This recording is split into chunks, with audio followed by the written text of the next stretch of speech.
Yes, Armand, napatawag ka. Doña Consuelo, Hindi ko matatanggap ito. napakalaking insulto. Ito nito para sa akin. Nawala lang ako saglit, meron na palang ganito. I have been of loyal service To your company. All my life. Kahit ang dami na nangyari, hindi ako umalis.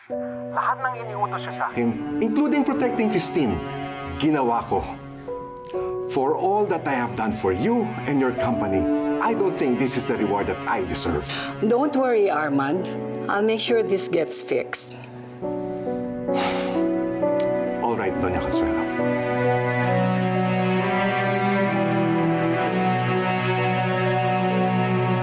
Nasisiraan ka na ba ng bait, Joseph?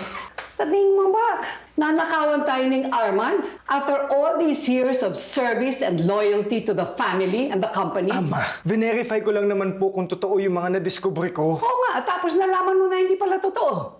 Pinagbintangan mo si Armand over some piece of paper that you found lying somewhere? Joseph, hindi ba't hindi kita binigyan ng go signal na mag-imbestiga kay Armand? Auntie, hindi naman niya kailangan magalit kung wala siyang tinatagong mga... Shut up!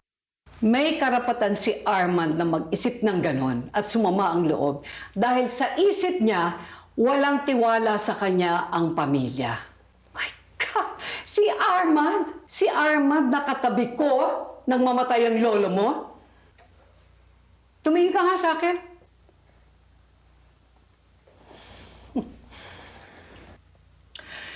Bastardo ka nga ni Edison. Walang silbi ang utak. Wala sa hulog ang diskarte. Iisa lamang ang responsibilidad mo sa pamilyang ito. Ano yun? Tinatanong kita, sumagot ka! Ano ang kaisa-isang responsibilidad mo sa pamilyang ito? Protektahan si Anton. Tama!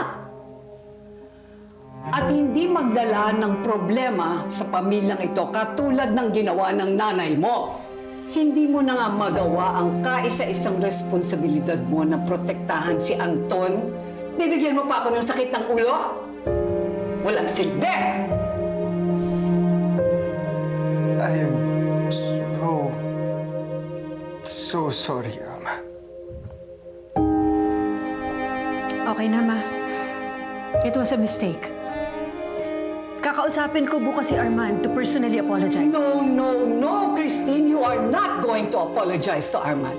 Partly na insulto yung matanda dahil nasa poder mo si Joseph. Ako na lang ang sisihin, Ma. Dahil ako naman ang hindi nakapigil kay Joseph. Kesa naman pinagsasalitaan niyo ng ganyan ang apo ninyo. Christine, hindi titino ang presumido mong pamangkin habang pinagtatanggol mo siya. At huwag ka nang magpamartir-martir ng taking the blame. You are partly to be blamed for all of this. Para bang gusto mong patunayan na tama ang papa mo na hindi ipaubaya sa iyo ang kumpanya.